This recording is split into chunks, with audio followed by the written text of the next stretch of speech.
una historia. Yo también los escucho siempre. Democracia con la que se come, con la que se cura y con la que se educa. Yo, Héctor José Campos, juro por Dios. Con mucha fotografía a partir de la fecha del país se encuentra bajo el control internacional de la Comunidad. Ha recuperado las Islas Malvinas. Se puede, se puede, se puede. La democracia argentina necesita perfeccionamiento. Vengo a proponerles un sueño.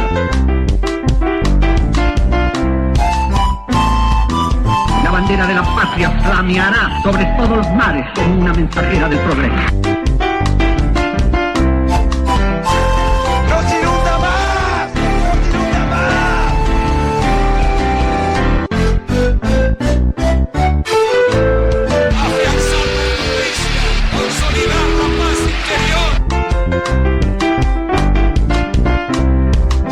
Y aunque dejen el camino tirones de mi vida,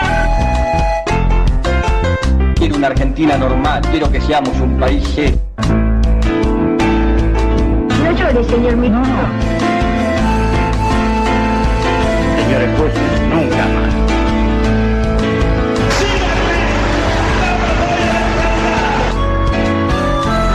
Este viejo adversario le tiene un amigo. Cese de fuego y retiro de tropas. Que no se puede confiar en el imperialismo.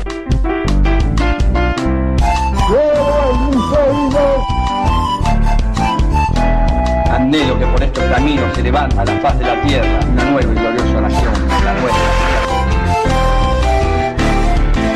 Te cuento una historia con Cintia Martínez.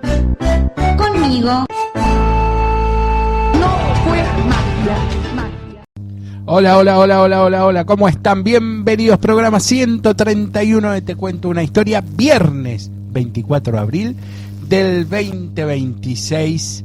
Y ya se nos fue abril, prácticamente, con lo que hablábamos el viernes pasado. ¿Cómo pasa el tiempo? ¿No es así? Cintia Martínez, buenas noches. Buenas noches, Diego. Buenas noches a todos y todas del otro lado. ¿Cómo pasa el tiempo y cómo construimos historia mientras pasa el tiempo? Todo el tiempo. Muy filosófico. Para esta hora. Sí, todo es historia. Todo el tiempo construimos historia. Somos protagonistas activos de la historia. No. Por mucho que mi nombre no quede en ningún libro. No. ¿No qué? ¿No somos protagonistas de la A mí, historia? una licenciada en la enseñanza de la historia me dijo que para que algo sea histórico tiene que ser extemporáneo a nosotros, así que yo no puedo estar haciendo historia ahora. Estamos construyéndola. La historia lo dirán los demás. Bueno, dentro de 100 años, Porque si se sigue estudiando historia, vamos, seamos optimistas, Si la supongamos historia que la sí. escriben los que ganan. Estoy muy resfriado, ¿eh? Supongamos Bueno, que dentro de 100 años se estudia historia. Soy optimista y yo creo que en 20 ya no se va a estudiar más historia, pero bueno, no importa. Vamos a suponer que en 100 años y hablen de las cosas que están sucediendo ahora en la Argentina y en el mundo, somos parte de ese proceso. Nosotros, lógicamente, salvo que un poquito más acá alguien quiera hacer historia oral y nos entreviste, bueno, pero como hicimos nosotros con la Yo no estoy de Libertad. acuerdo con esa concepción de la historia y te lo he hecho saber muchas veces. Sí, ya sé, pero yo sí. Entonces, Está bien. nada, lo expreso. Como vos sabes más que yo, seguramente vos tendrás razón. Es diferente. Pero ¿Vos no para estás a mí- favor de la historia oral? sí, Ah, por eso. No, yo no estoy no estoy de acuerdo con el concepto de que para hacer algo histórico tiene que ser extemporáneo. y lo que pasa es que si no, a ver, uno estudia la Edad Media, explica el feudalismo, mirá que me voy algo bien lejos, a Sí. propósito, y siempre tiene una carga subjetiva la explicación, siempre. Y pasó hace un montón, qué sé yo, en el siglo XI, si querés. Sí. Uno estudia las cruzadas, ahí va, vamos a un hecho más puntual. Sí. Y cuando iban a buscar el Santo Grial. Ya te voy a decir lo mismo que te dijeron a vos en la mesa de examen. Ese era Indiana Jones.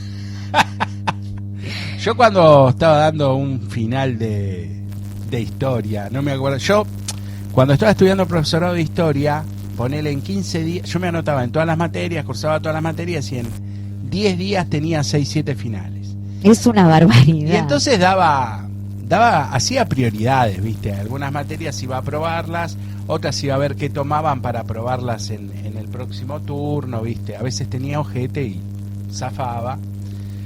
Y había, no me acuerdo qué historia era. Y sería de la Edad Media, Diego. Sí, no me acuerdo, pero porque en el Palacio tienen otros nombres. Claro. Entonces no sé si era medieval, si se llamaba medieval. Pero es la Edad Media. Bueno, fui a ver qué onda, la verdad es esa. Y los profesores con muy buena onda, y a mí me querían, primero porque era de mi camada, era el único que iba más o menos... O sea, si en ese lugar hubiera habido acto de colación de grado, yo hubiera sido el abanderado. Sí, porque en el país de los ciegos el tuerto es rey, pero bueno, no importa. Pero la verdad que me iba muy bien, tenía muy buenas notas. Entonces los profesores todos me querían y tenían muy buen concepto de mí. Profesorado muy chiquito, éramos 10 en la cursada, no éramos... La última materia con la que me recibí la hice mano a mano, así yo solo con el profesor, porque fui el único que llegó a ese nivel, a la última materia. Bueno, y me preguntan me preguntan por las cruzadas, ¿viste? Entonces yo más o menos se la careteé, le hablé de la cruzada de los niños, la de los pobres, la de bueno. ¿Qué buscaban los cruzados? Y no tenía la más puta idea, habido sin estudiar. Y le digo, el Santo Grial. Y el profesor me dice, ese era Indiana Jones, Diego. Claro. Los cruzados buscaban el Santo Sepulcro. Controlar el Santo Sepulcro. Me dice, vamos a hacer otra cosa. Me dice, ¿no querés que te ponga ausente y venís en febrero? Porque claro, como me querían y tenía un buen concepto... No te querían clavar el 1 claro, para... No me querían poner un 2, una... Entonces, ¿no querés que te ponga ausente y venís en febrero? Le digo, dale, hagamos eso. Cuando a mí me lo contó, que contestó eso, yo lo miré y le dije, ese fue Indiana Jones. Claro, o sea, lo mismo. Pero Indy fue a buscar el Santo Grial, que yo se la adiviné. Cuando él estaba en la película y tratando de adivinar, y estaban todas las copas de oro, yo dije, tiene que ser una copa pobre, porque era un carpintero. Sí, está todo muy lindo, pero... Bueno. Pero ese fue Indiana Jones. Bueno, pero yo estaba entero. Pero no con las cruzadas. Bueno. Claro, porque cuando te dicen, no, fueron a recuperar, fueron a buscar el Santo Sepulcro. Sí, que se llevaron una cueva, que... A ver dónde estaba. Bueno, fueron a controlar, es la expansión, ¿no? A controlar el lugar del Santo Sepulcro. Pero bueno, entonces, volviendo. Un hecho como las cruzadas, ¿no? Que pasó hace muchísimo, están todos recontramuertos y tal. Uno, cuando las estudia y cuando las enseña, claramente le pone una carga de subjetividad a las cruzadas. Estará quien las defiende, estará quien pondera que fue una guerra religiosa sobre lo económico, estará el que pondera que fue económico sobre lo religioso, estará el que es crítico, o sea, está cargado de subjetividad. Entonces, si algo que pasó en el siglo XI, siglo XII en este caso, está cargado de subjetividad, imagínate si vos querés en 20 años enseñar el 2026. Mira, cuando fue lo del 2001, que yo sin querer, sin comerla ni beberla, estaba a 2 cuadras de la Plaza de Mayo, después dije, qué suerte que a mí no me va a tocar tener que enseñar esto. Porque se puede enseñar en formación ética y ciudadana en cuanto vacío político, crisis de partidos políticos y demás.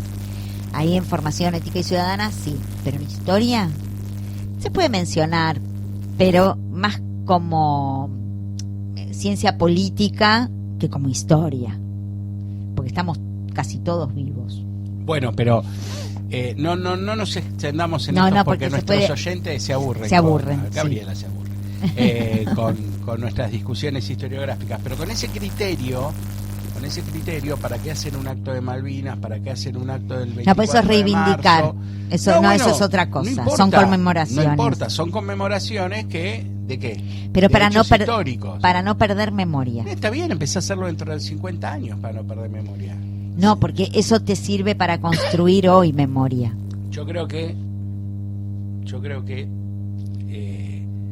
la historia se hace a diario, como vos bien dijiste. Sí, estamos somos constructores. Estamos construyendo la historia. Todo el tiempo. Y que sí debe ser reconocido como algo histórico lo que verdaderamente es histórico. Que yo me levante a la mañana a hacer pis no es algo histórico, ¿sí? No, bueno, forma parte de un tiempo histórico, a eso uno se refiere. Pero digo, Formamos si vos mañana te levantás, yo me levanté un sábado a la mañana y me enteré que el candidato a presidente de mi partido era un tipo que había dicho que Cristina Tejedor está presa. Bueno, eso es construcción de ¿Sí? historia. Que era Alberto Fernández. Y todos salimos no a opinar. es un hecho histórico, no es un hecho histórico muy importante. Dentro de 100 años nadie se va a acordar de esa anécdota, salvo un politólogo por ahí. Sí. Ahora, las decisiones que toma Milei sí son históricas. Sí, porque cambian el rumbo. Bueno, entonces, a ver. Digo, la decisión que tomó no es entrar en polémica, es un título, un enunciado. La decisión que tomó Alberto Fernández respecto de qué hacer durante la pandemia, Claro, quedarán los libros de historia. seguramente. Después vendrán los Claro. análisis. Bueno, Enzo nos quiere mucho. Y yo lo quiero a Enzo. Sí, yo también, que estuvo, imagínate. que estuvo viendo el Michael Jackson. Primero dice Palo de que Michael Jackson. Harrison Ford, con la edad que tiene, tranquilamente podría haber estado en las cruzadas. No, Enzo, no seas malo. Y dice, esto es tremendo, es un montón, pero es un montón de verdad. Dice, arrancó el momento radial de cada viernes. Ahora sí, a educar las neuronas con la dupla imbatible de Diego y Cintia. Gracias, Es un Enzo. montón, es un Gracias, montón. Enzo. Está con unos rulos, Enzo. Vi ¿Sí? fotos en su estado de WhatsApp y ¿Dejó en el de crecer el Sofi. pelo? Sí, pues estuvo en una cosa de Michael Jackson. Ah, y la Bueno. película se estrenó ayer. Bueno, y fue casi que vestido de Michael Jackson. Ah, muy bien. Sí, el hincha de River. Bueno, mientras ustedes pasan por nuestras redes, dejan un like, un comentario, nosotros arrancamos con la Efemérides. historia de Cintia. Efemérides Pero de ayer. de ayer nomás. Ayer nomás. Sí.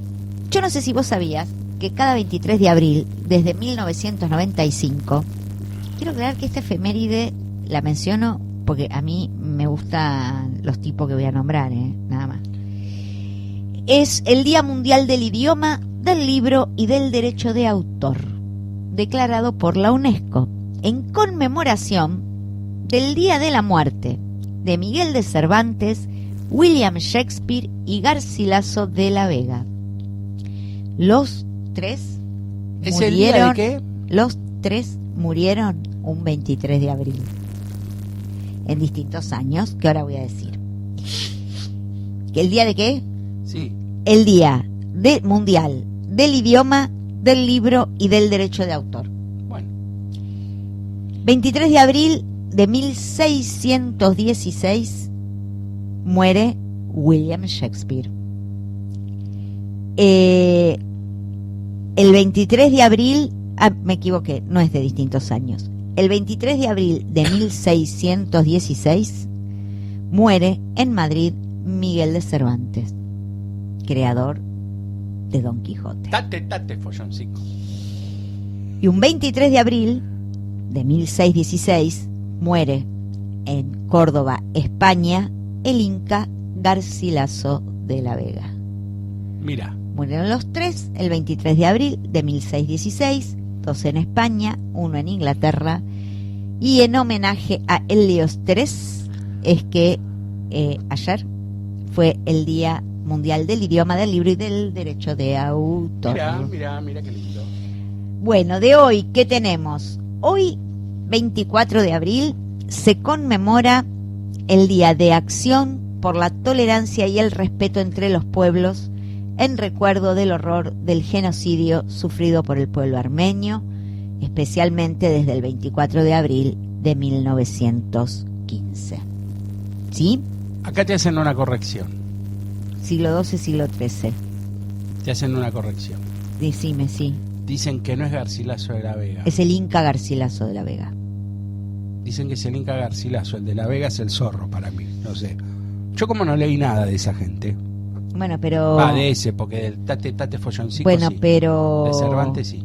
Pero así está, el Inca Garcilaso de La Vega. Bueno, no sé, después te digo quién lo mandó y en tal caso arman 2 bandas y nos sí. cagamos de pena. Sí. Bueno, no, yo no me voy a pelear con nadie. Para mí toda la vida fue el Inca, y el donde estoy leyendo es Inca Garcilaso de La Vega, dice. Bueno. Pero Garcilaso de La Vega no me suena que fuera lo que digamos. El Inca. Garcilaso de La Vega. Bueno. No tiene mucho nombre, mucho apellido de indio. Sí, porque a los indios les respetaron los apellidos. No, pero más o menos no le iban a poner Garcilaso de La Vega, le iban a poner Garcilaso. Yo hablé de los apellidos hace mucho, el año pasado creo. Pero me parece que es como un montón. Nació en Cusco, ¿Garcilaso de La Vega? Sí. Bueno. Ya te digo. Nació en Cusco el 12 de abril de 1539 y murió en Córdoba, España, el 23 de abril de 1616. Su nombre era Gómez Suárez de Figueroa y fue renombrado como Inca Garcilaso de La Vega. Sí, dicen que es peruano. Sí. Bueno, quiero avanzar. Avanza. De hoy. 24 de abril de 1875 murió en Buenos Aires Juana Manso. La nombro porque fue, así como la gran educadora, diseñó muchos programas de estudio, muchos sistemas de estudio, fue gran colaboradora del padre del aula, escribió varias obras y fue la encargada de redactar y distribuir los anales de educación común. Había nacido en 1819. Y mañana, 25 de abril, se va a cumplir un aniversario de la inauguración del Teatro Colón con una premier de gala, la ópera La Traviata, de Giuseppe Verdi. 25 de abril de 1857. Por supuesto que este Teatro Colón de 1857 no es el Teatro Colón que conocemos en la actualidad.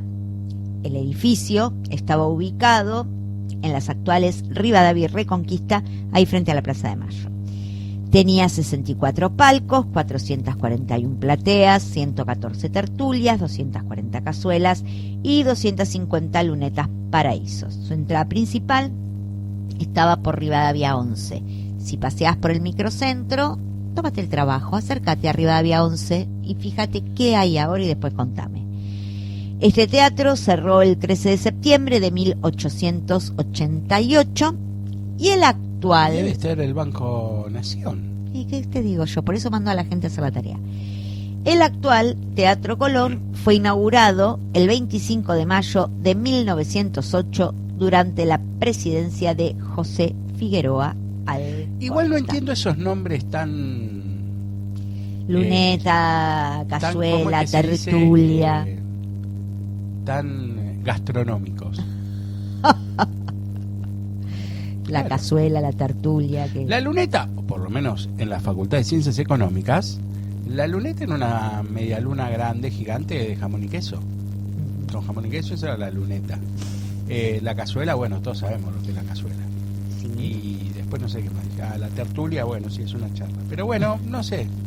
Bueno, vos tenés tengo efemérides. Tengo 2 efemérides. Muy bien. Me voy a guardar la más linda para dentro de un ratito. Arranco con porque ya que vos hablaste de Cusco, mirá qué interesante, y Gabriela que nos aporta que Cusco está en Perú, yo te voy a contar que el Ejército Unido de Chile, nombre que había adoptado el Ejército de los Andes, fue batido, pero completamente, en la aciaga noche del 19 de marzo de 1818. Profe, ¿qué significa aciaga? Aciaga, en la tremenda noche del 19 de marzo de 1818, en un lugar cercano a Taica, llamado Cancha Rayada. Cancha Rayada.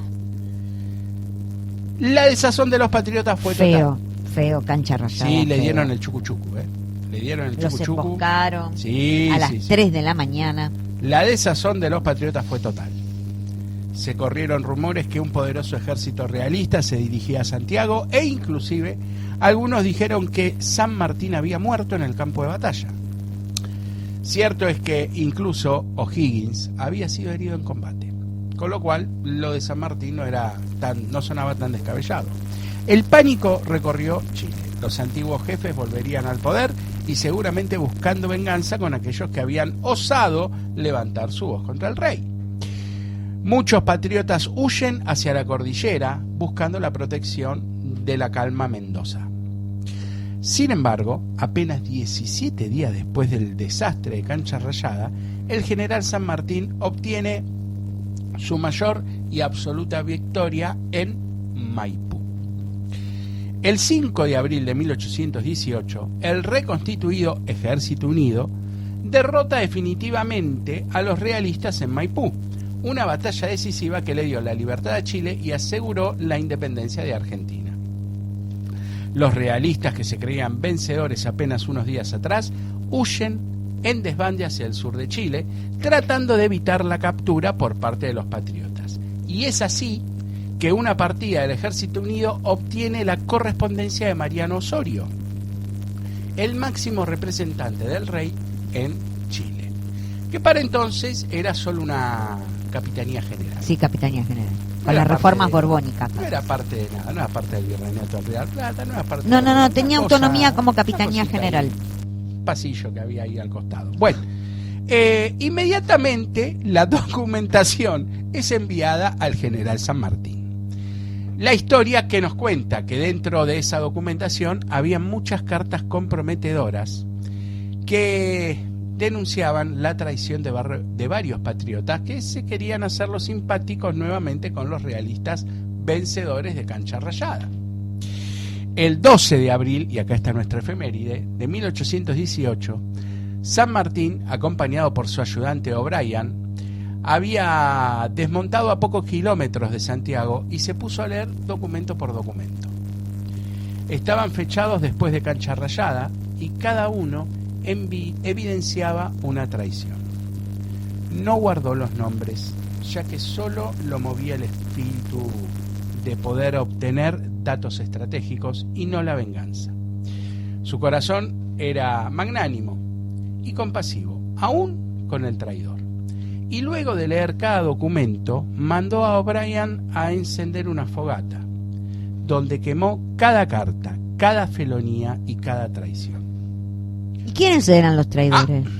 John Thomond O'Brien, su edecán, irlandés, por eso se llamaba así, le preguntó por qué no usaba esas cartas contra el enemigo de la patria. Y sin embargo, le escuchó decir estas palabras: ¿y usted, mi leal O'Brien, quién espera que yo enlute medio Chile para que el otro me execre como el mayor de los tiranos? El miedo y la bolsa han dictado esas cartas. Desaparecido él, todos esos hombres volverán a ser buenos patriotas. Y el calor vivificador del fuego se tragó el nombre de cada traidor para que quedaran en el olvido por deseo expreso del libertador de medio continente. ¿Qué tul? Malísimo. Abdul. 12 de abril de 1818. Malísimo. Bueno, pasa, Porque, vas a la esto. catedral, te parás enfrente, te agachás un poquito, golpeás ahí, haces tucu, Y voy tucu, tucu, presa. tucu, tucu. Hago eso y voy en cana. No, le va a estar estúpido. Bueno, golpeás así un poquito y vení, que no golpeó a nadie, soy yo, el perrito. Bueno, golpeás así un poquito y le decís: oiga, usted que está ahí abajo, porque no está arriba, Ya está sabes, abajo. sí, claro. Usted que está ahí abajo, dígame una cosa, ¿quiénes eran? Claro. Y si te llega a contestar alguien, salí corriendo. Porque eso es como el que te cuenta un chisme y no sabe el final. Bueno, pero acá el dato es que no era vengativo San Martín, Claro. que ya era magnánimo, que era un gesto de nobleza. sé. Decir, bueno, se Entendía- equivocaron. No, entendía que estaban asustados. Entendió que estaban asustados y dijo: bueno, desaparecido el miedo, ahí está. Y entonces quemó las cartas. Buah. Y hablando de cartas, tengo una. Bueno, ¿te parece que avance un poquitito con lo de alpargatas? Avancemos, pero antes le voy a mandar un gran saludo a la tía Liber y a la abuelita Pirus. Ojalá la tía Liber haya invocado poder escucharnos hoy. Sí, yo sé que la abuelita Pirus nos escucha. Ahora después le vamos a pasar una canción. Bueno, muy bien. A ver qué nos dicen de alpargatas. Habíamos quedado que había una sociedad entre escoceses y un vasco para la fabricación de las alpargatas. Mientras hacen las innovaciones, las máquinas, el trenzado del yute para las suelas, de lo que estuvimos hablando, siguen en contacto los Fraser con Echegaray y diseñan la máquina en Escocia. La patentan, logran hacer otra máquina. Se cayó. Puede ser el único perro que se cae. Hacer otra máquina para el cosido lateral que une la suela con la capellada y consiguen hacer todo el proceso de fabricación. Ahí le escriben Echegaray a Buenos Aires y le dicen, el vasco estaba acá hay una posibilidad industrial. Hacen un plan de negocios y se encuentran finalmente con Echegaray en Escocia. Deciden, con la inversión de ambas partes, armar la primera fábrica que se llamaba originalmente, se les cayeron todas las ideas juntas, Echegaray y Fraser, que se estableció en Buenos Aires en 1884. La fábrica original se instala en el popular barrio de Barracas, en Montes de Oca 165 de la vieja numeración, que hoy sería Montes de Oca 1135. Si salen a pasear por Barracas, busquen esa dirección. Si bien instalar la fábrica acá fue motivo de discusión al principio, cuando vieron los costos de importación se dieron cuenta que iba a ser prohibitivo. En su origen, cuando la fábrica recién empezaba, las alpargatas se importaban de Escocia y les decían las alpargatas inglesas porque obviamente las sutilezas entre ingleses y escoceses no se sabían, no se conocían. La elección del barrio de Barracas fue por la cercanía al puerto y porque se encontraba la gran mayoría de inmigrantes, en ese entonces muchos italianos que recién llegaban al país y que eran la mano de obra que necesitaba la fábrica. Pensemos también lo que era Buenos Aires en ese momento. Barracas era una cosa, el centro otra, Belgrano otra. Los barrios estaban muy separados porque la ciudad no estaba urbanizada, o no del todo. Si bien se asocia el uso de alpargatas al trabajo rural, todos los trabajadores las usaban. En los puertos, en las demás fábricas, era común verlos usar alpargatas. Casi que era la primera opción que tenía el trabajador por lo baratas que eran. Para 1910 se vendían 4,5 millones de pares al año. La marca de la fábrica era Rueda. En 1954, escuchá, 15 millones, y en 1965 60 millones de pares. Se calzaba prácticamente de todo el país. Más de todo el país. Sí, claro. La pregunta que le hacen al heredero es cómo se transforma la compañía Echegaray y Fraser en la fábrica argentina de alpargatas. Cuenta que el tema es que la sociedad Echegaray-Fraser no duró ni un año. El problema principal fue que el socio vasco no integró su parte del capital y toda la inversión vino del lado escocés y la fábrica se estaba quedando sin capital de trabajo.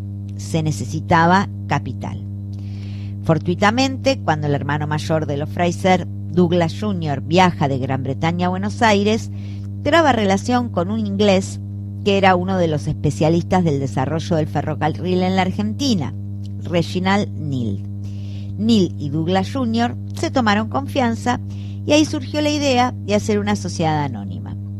El 7 de enero de 1885 se constituyó la Sociedad Anónima Fábrica Argentina de Alpargatas, donde la mayoría de los accionistas eran ingleses, principalmente relacionados con los ferrocarriles. Y el primer gerente de la fábrica fue Robert Fraser. Mayoría femenina en esta fábrica. Para 1887, Luego de un comienzo difícil, Alpargatas era una de las 3 fábricas más grandes de la ciudad y abastecía, escuchen esto, una cartera de 260 clientes mayoristas. Empleaba a unos 530 operarios, de los cuales unas 450 eran mujeres. Tengo datos. O sea, mayoría de mujeres. Fraser explica en su libro el porqué del porcentaje femenino en la factoría. Dice que no solo porque prestaban más atención al detalle, eran más diestras que los varones y porque las mujeres cobraban salarios más bajos. Entonces, por eso mayoría femenina. En Escocia también era así, cuenta Fraser al diario La Nación, que es quien hace la entrevista. Muchas fábricas empleaban mujeres. Acá, en Barracas, lo mismo hacían fábricas como Águila, Saint, Canale, Noel. Era todo un polo industrial el barrio por aquellos años. Como una imagen más del crecimiento empresarial, para 1897 se inaugura la fábrica 2 de la compañía, un edificio enorme ubicado al 1000 de la avenida Patricios. ¿Quieres aportar? Tengo datos. A ver. Datos. Para 1910 la población de Argentina era de 7 millones de habitantes aproximadamente y se hacían 4,5 millones de alpargatas. Sí. Con lo cual se podía calzar tranquilamente a más del 50% De la población. de la población. Para 1950 la población era de 17 millones de habitantes y no me acuerdo cuánto eran los millones de alpargatas que se fabricaban. Ya te digo, creo, para el año 1965, No, dijiste 3 datos. 54, En el 54. 15 millones. Bueno, casi al total de la población.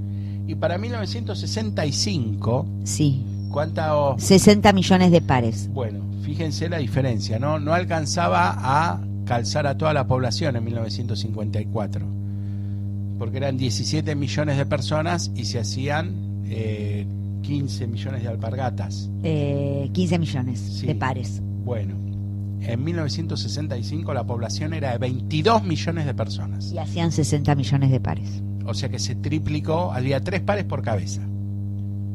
Sí, Por supuesto que se exportaba. sí, ¿no? sí, claro. Sí, si no hubieran quebrado. Claro.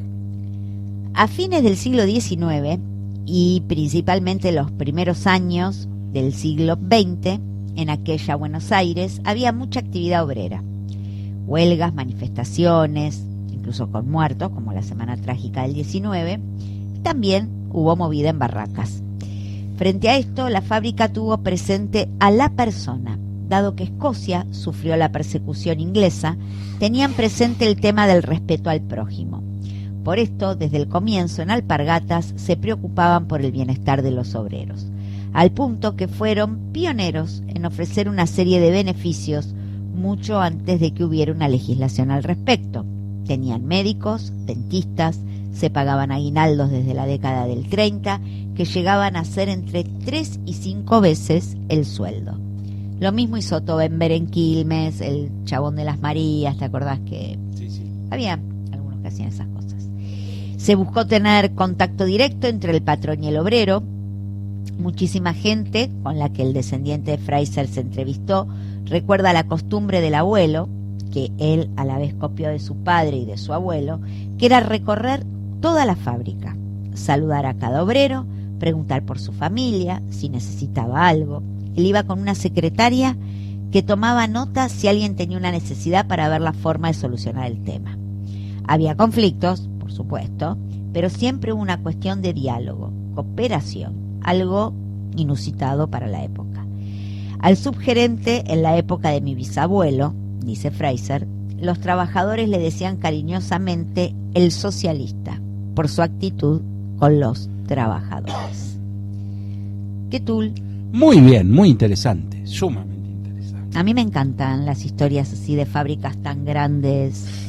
Bueno, evidentemente con ese sistema tan mal no le ha ido, ¿no? Subsistieron unos cuantísimos Sí, años, tal cual. 100 años prácticamente subsistieron, así que parece que por ahí es, ¿no? Sí, el buen trato. Sí, no es por otro Algo por otro lado. tan sencillito como el buen trato. Bueno, ¿qué te parece si separamos un poquito? Le vamos a dedicar esta canción a la abuelita Piru, le vamos a dedicar una canción de Julio Iglesias. Así que, y también se la dedicamos a la tía Liber, que seguramente le gusta.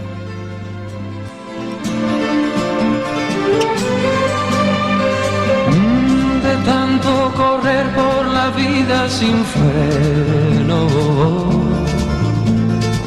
me olvidé que la vida se vive un momento.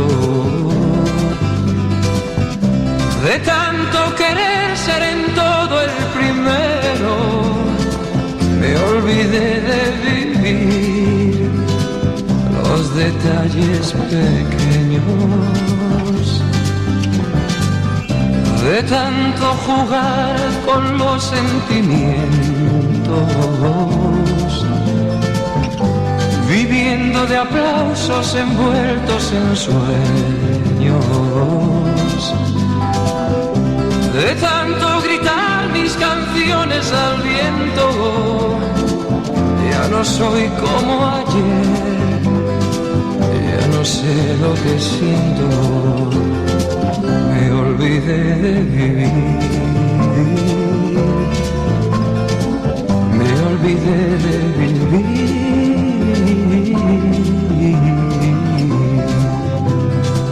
me olvidé de vivir,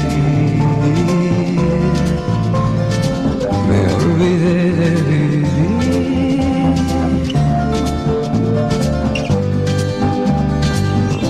De tanto cantarle al amor y a la vida,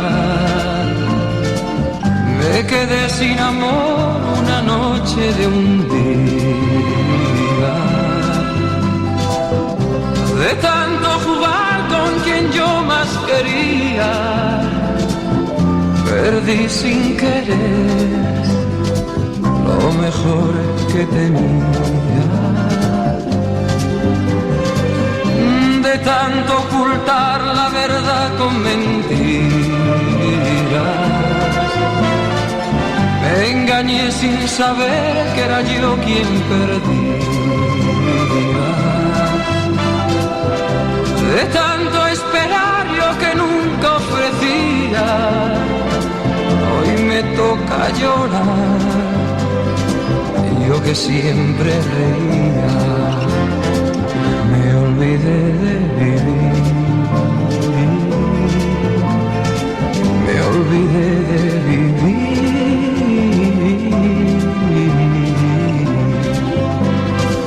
me olvidé de vivir, me olvidé de vivir.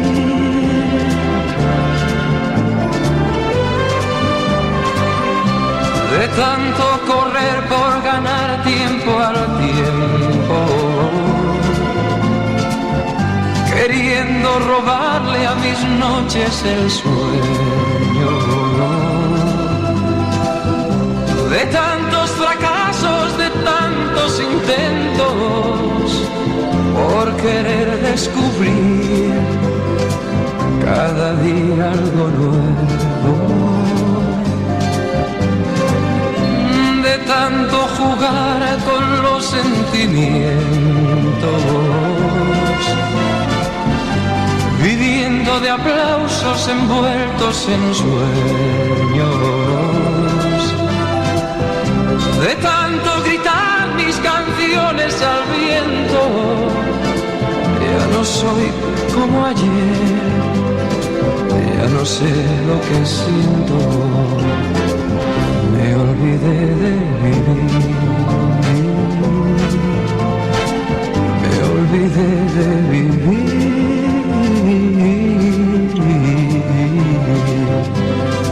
me olvidé de vivir, me olvidé de vivir. Y ahí va pasando Julio Iglesias con Me olvidé de vivir. Bueno, Enzo dice que estuvo en la gala ayer, evidentemente fue a ver el estreno de la película, y dice: el príncipe fue a homenajear al rey. Muy bien, muy bien.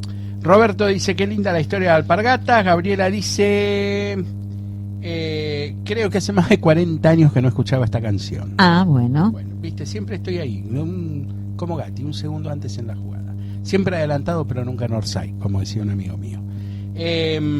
Bueno,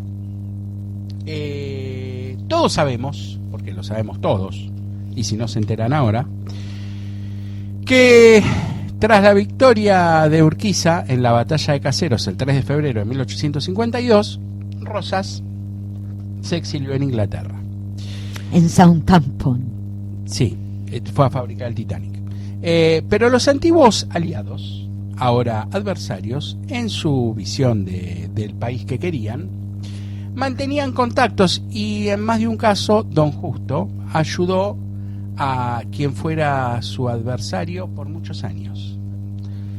Lo ayudó incluso con un billetín. Con dinerín, con un sí. señor billetín. La gente no sé si sabe quién es Don Justo. Ahora se van a enterar. Ah, bueno. Un señor muy justo. El 11 de abril de 1870 murió en el Palacio San José, en Entre Ríos, el general Don Justo José de Urquiza, asesinado por el sargento mayor Simón Luengo en el levantamiento de López Jordán. ¿Sí? ¿Y qué hace el brigadier general Rosas? Desde el exilio. Desde el exilio le manda una carta a la viuda del tipo que le pateó el culo en Caseros. Sí, sí. Señora de mi estimación y respeto. ¿Cómo te gustan a vos Me esas encanta, cartas? me fascina. O sea, hay frases que digo, está redactado como el culo, pero me encanta, que no estaría redactado Yo mal tengo un en esa libro, época. yo tengo un libro que a vos te encantaría leer, que se llama Cartas que hicieron la historia. Ah, debe ser una locura. Yo tengo un librito, siempre lo cuento, siempre me olvido de buscarlo. Por algún lado está, que son las cartas entre Rosas y San Martín. Ah, ok. Y me encanta. En respuesta a su cariñosa es una maravilla. Bueno, señora de mi estimación y respeto. Antes, la voy a leer textual, así que no. Antes no he dirigido a usted esta, mi dolorida carta, considerando un poquito peligroso. No he dirigido a usted esta. No es así, don Juan. Hay que escribir con signos de puntuación. Antes no he dirigido a usted esta, mi dolorosa carta, considerando que las aflicciones de su noble corazón traspasado no le permitirían en muchos días ocuparse en el todo de multitud de condolencias fúnebres. Lo hago hoy pensando ya en no ser prudente demorar más tiempo este deber de mi amistad agradecida, cuando también he sufrido la angustia fatal de perder a mi buena compañera Encarnación. Conozco el largo tiempo que necesita usted para encontrar un calmante a su amargura, tanto más cuando ha pasado por el tremendo y cruel dolor de presenciar el desgraciado fin del suyo tan querido. Sigo compadecido y acompañando a usted en los penosos días de su alma desolada, cuando en casos semejantes es posible respetar y cumplir los preceptos de la ley divina. No lo es la conformidad inmediata. Ese resultado es obra del tiempo. Con los años, a él contribuyen la concurrencia de la filosofía y la religión, y por él trabaja el llanto continuo concedido por Dios a las personas mayores y a los niños para suplir la energía de la edad viril. Así debe ser para usted en sus tristes días algún calmante para atenuar en la parte posible sus dolores. La seguridad que no tenemos dudas que nuestro noble amigo, el excelentísimo capitán general don Justo José de Urquiza, ha pasado a mejor vida en las delicadas eternas, donde ruega a Dios por usted, sus queridos hijos y todos sus amigos, sus enemigos y el bien de su patria. Disponga usted del íntimo afecto y mejores deseos del que soy de usted, señora. Agradecido amigo Juan Manuel de Rosas. Es maravilloso. En la parte de los hijos, todos los hijos. Sí, todos los hijos no alcanzan. No 100 alcanzan todos, los saludos. 100 todos, No papá. alcanzan los saludos. La fuente de esto obviamente es el Archivo General de la Nación, sección Urquiza, Legajos 66, y la verdad sea dicha, esto llega a mis manos porque hay un señor que se llama Miguel Ángel Martínez, que nada tiene que ver con vos, que se ocupó de hacer la investigación. Bien. Y la publicó en una revistita que por azar llegó a mis manos. Así que cumplo con los derechos de autor. Obvio, que ayer fue el día de los derechos de autor. Claro, que no fue mío. Pero a mí me fascina esa forma de escribir. Sobre todo porque la mitad de las cosas para mí están escritas como el culo, pero digo, era lo que se una estilara, forma de redactar. ¿no? Sí, Era este libro... Lo que se estilara... claro, en las ese momento. Van cambiando ¿No? las convenciones. Sí, pues aparte, sin una coma, dale Sí. dale que va. La seguridad de que la seguridad que no tenemos por qué dudar que nuestro noble amigo, el excelentísimo José Urquiza, ha pasado a mejor vida en las delicadas eternas. Y no dice cuáles son las delicadas eternas. Las manos, los La pies. mano, sí, no dice, porque después dice donde ruega a Dios por usted. No, pero igual es una cosa que me atrae tanto leer esto. Bueno, ese libro que yo te digo, Cartas que hicieron la historia, es muy interesante. Aparte porque ves cómo va cambiando la forma de escribir cartas, ¿no? Eso es lo lindo que tiene. Igual, después, es la otra parte de la discusión es el tipo que le manda la carta, ¿no? A la viuda del que fue su enemigo.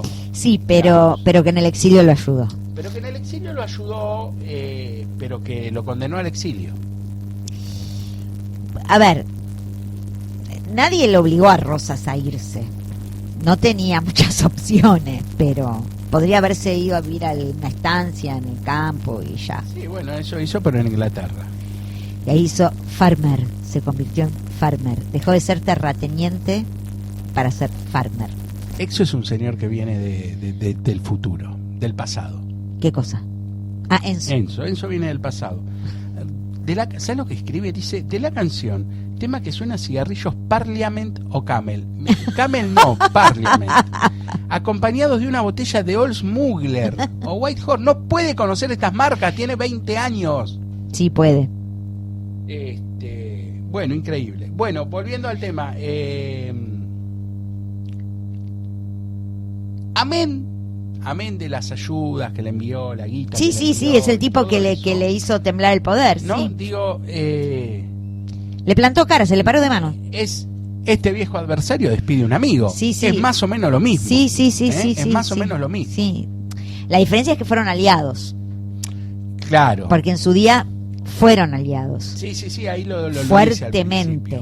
Fuertemente. Al principio porque, lo dice. Porque Rosas...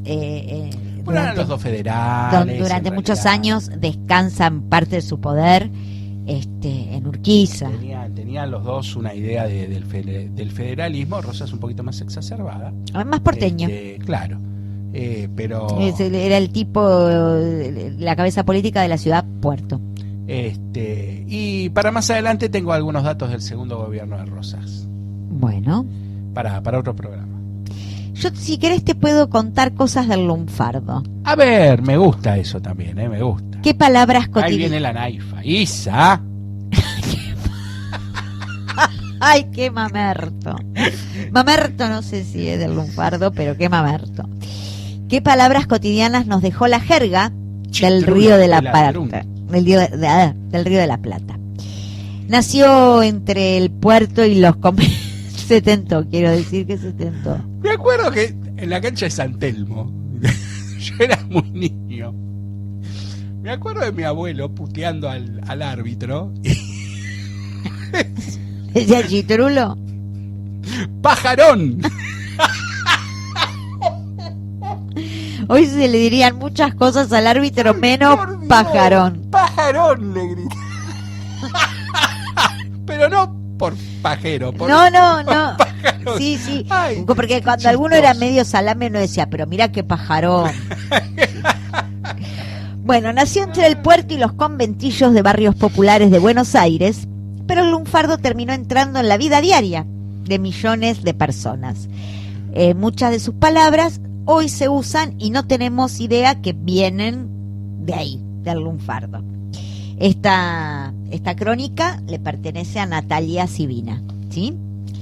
El lunfardo surge en el Río de la Plata entre fines del siglo XIX y comienzos del XX, en un contexto marcado por la gran inmigración europea y la convivencia de distintas lenguas, ¿sí? Inclusive de misma nacionalidad, distintas lenguas, ¿no? Un siciliano con un romano, con un turinense. No, por ahí el siciliano con el napolitano se entendía. Bueno, del yo sur. empecé en Boca hace unas semanitas un curso de italiano. Y el profesor, que es italiano, hace muchos años que vive en Argentina, habla perfectamente español. Bueno, no habla muy bien de la cultura italiana, en el sentido de que dice, no, los italianos no tienen una real academia.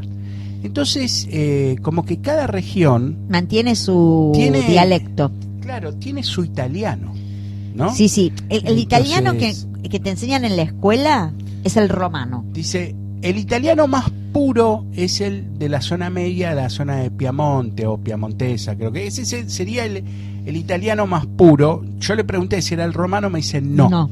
El romano es otra cosa. Pero dice, hay mucha, por supuesto que entre ellos se entienden. Si ¿no? quieren. No, pero se entienden, pero es como que hay, cambian las formas, incluso bueno, después están los modismos, ¿no? Hablar con la boca más abierta, con la boca más cerrada. Del norte al sur es un abismo, pero vos, dice, ustedes recorren Italia norte a sur y cada 100 kilómetros van encontrando diferencias en el idioma. Claro. O cada 1000 kilómetros, no sé si cada 100 es medio exagerado. Es un poco mucho. Claro. Pero sí, es esto que decís vos, por ahí de la misma nacionalidad. A ver, si vos ponés dos españoles, un gallego y un catalán, hablan entre ellos, hay mamita, que no se entienden nada. Pero hay si uno habla en gallego y el otro habla en catalán, no se entiende, pero si los dos hablan español, sí. Claro, por supuesto. Tienen que tener ganas los dos de hablar en español. Ese es el punto. Claro, bueno. Bien, entonces tenemos multiplicidad de lenguas en Buenos Aires y sus alrededores. En los conventillos, los talleres de los barrios populares cercanos al puerto, palabras del italiano, del español, del francés y de otros orígenes se empiezan a mezclar con naturalidad. Yo siempre trato de hacer el ejercicio de ser observadora de un patio de conventillo. ¿Cómo hacían? Al principio ese vocabulario fue asociado al mundo del delito y a los márgenes urbanos. De hecho, la palabra lunfardo deriva del lombardo, un gentilicio procedente de Italia, que en ciertos usos significó ladrón. Con el tiempo, sin embargo, el término pasó a nombrar una parte central del habla popular rioplatense. Ese cambio fue decisivo porque el lunfardo dejó de ser visto como un código cerrado y se volvió una fuente de palabras cotidianas difundidas también por el tango, el sainete, la literatura, luego el cine, la radio y la televisión. Muchas de ellas siguen vivas. Palabras del lunfardo para nombrar a la policía. Entre las huellas más claras que dejó el lunfardo aparecen las formas de nombrar a la policía. En el habla cotidiana sobreviven términos como cana, cobani, yuta, tres palabras que circularon durante décadas en Buenos Aires y que luego se expandieron mucho más. Cobani, por ejemplo, se explica como un caso de besre, un recurso muy típico del alberre, claro, muy típico del lunfardo que invierte las sílabas para formar una nueva palabra. Yuta, en cambio, se vincula con el italiano justicia o giusta, el que imparte justicia, adaptada también al habla rioplatense. Cobani, al revés, es abanico, porque es el movimiento que hacían cuando iban caminando, cómo se le movía el machete. En el cinturón, sí, se le iba así para adelante, para atrás, haciendo como un abanico, como describiendo un abanico. Sí, como un vaivén, sí, pero que describía como péndulo. Como un abanico, y entonces de ahí viene lo de Cobani, igual que lo de Ratti, estira al revés. Pibe y otras formas de lunfardo para hablar de los niños es otra palabra que la tenemos súper incorporada, pibe, que se usa para hablar de un niño, de un adolescente o incluso de una persona joven, pero su origen está ligado al lunfardo y a la influencia italiana. Con los años, pibe salió del registro más barrial y terminó apareciendo en canciones, películas, medios de comunicación y conversaciones de todo tipo. Lo mismo ocurrió con guachín, que proviene de guacho y significa huérfano o chico desprotegido. Maneras de nombrar el dinero. El lunfardo fue creativo y fue, entre las palabras con las que conocemos el dinero está guita, mosca, billulla, mango, luca o gamba. Palabras todas muy presentes. Ese repertorio no solo revela el ingenio verbal, sino también muestra hasta qué punto el lunfardo se volvió parte del habla diaria. Ya no hace falta estar en un tango antiguo o en un arrabal para escuchar esas palabras. Alcanzan una charla cualquiera, una cancha o la fila del kiosco. Otras palabras del lunfardo que usamos sin darnos cuenta. Bondi es una forma de decir colectivo que llegó desde el portugués de Brasil. Chamullo, usada para hablar de una charla persuasiva o engañosa. Fiaca, cuando alguien tiene pereza o cansancio. Changa, para nombrar un trabajo ocasional o transitorio. La persistencia de estas palabras ayuda a entender por qué el lunfardo sigue siendo un rasgo fuerte de la identidad rioplatense. No dije Argentina, rioplatense. Se entendió claramente. Incluso existe la Academia Porteña del Lunfardo, fundada en 1962 por iniciativa de José Govelo, Nicolás Olivari y Amaro Villanueva, dedicada al estudio del habla popular y de la cultura de Buenos Aires. ¿Y ahí que se puede estudiar lunfardo? Claro, y analizan las palabras. Otra tarea más para la jubilación. Y el origen y esas cosas. Sí. Una época funcionaba en el Tortoni. No sabía que pibe era lunfardo. ¿Ha visto? Como bien dice Enzo, el tango ha utilizado muchísimo. El lunfardo. Tal cual. Sí. Bueno, ¿te gustó? Sí, es muy interesante. Bueno, todo lo que tenga que ver con el lunfardo, que está muy asociado al tango, tiene que ver porque el tango se inicia como algo marginal. Absolutamente. ¿Sí? Tal así que era el baile de punta y taco. ¿Sí? Entre hombres, las mujeres no bailaban. Las mujeres no lo bailaban. El otro día estaba mirando unos videitos en el celular y me aparecieron unas partecitas de los muchachos de antes no usaban gomina, pero la versión del 69 de Rodolfo Bebán y Susana Campos, que es mucho mejor que la anterior. Bueno, nada, maravilloso. Ahí también como es una película ambientada en el tango. No, y aparte que lo que muestra la película es la diferencia de clases, claro. ¿no? La aristocracia porteña. Lo conozco de mentas. Es maravilloso. Es maravilloso.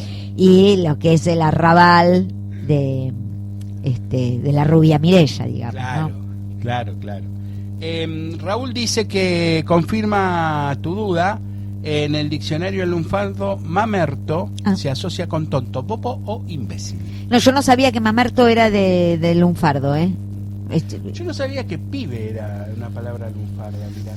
Así no sabía está en esta investigación. Sí. A mí me encanta todo eso. Yo tengo por ahí unas igual cositas... que lo que se denominó el idioma cocoliche. Sí. También está bueno. Yo creo que, por ejemplo, la palabra chitrulo viene del cocoliche. Yo tengo algún librito que habla del lunfardo, lo tendría que buscar. Nunca lo leí. ¿Viste esos libros que por ahí compras en un reviente, que lo compras como si yo te dijera ahora por, no sé, 100 pesos? Sí, o esas mesas de 3 por 1000 y claro. Bueno, que me interesan 2, tengo que rellenar con un tercero. Bueno, así lo agarré, jamás lo leí, lo debo tener por ahí. Pero tendría que ver a ver qué puede aportar y en tal caso por ahí enriquecer en futuros programas con palabras del lunfardo. Sí, porque es interesante, claro, siempre. Sobre todo porque uno las usa, las tiene súper naturalizadas. Bueno, gamba, luca, 10 lucas, 3 gambas. Bueno, ya 3 gambas una gamba son cientos, ¿sí? Las lucas son miles.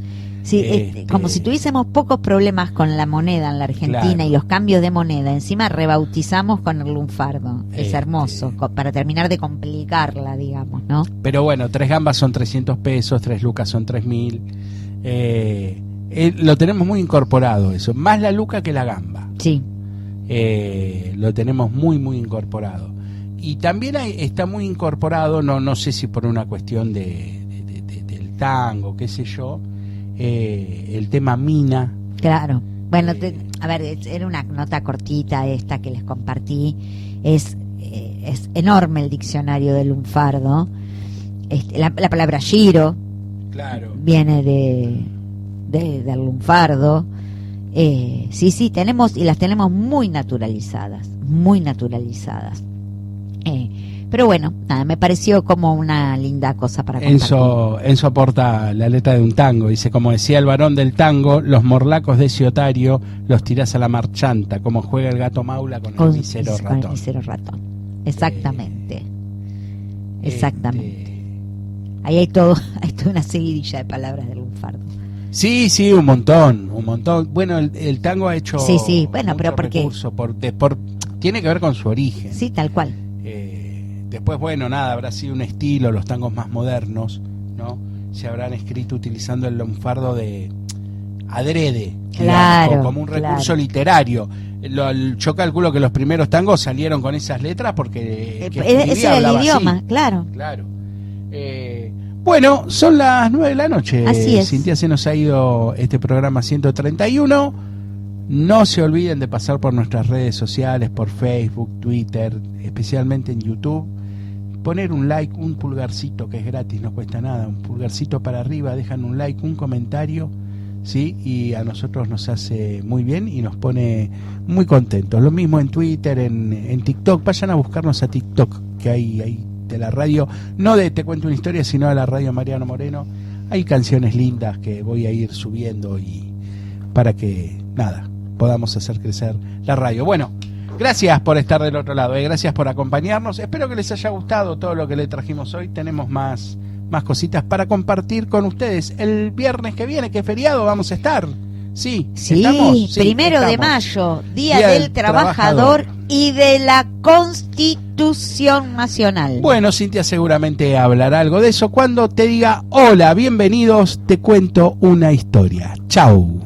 Buena semana, a prepararse con alegría para el Día del Trabajador. Bueno, feliz vida, che.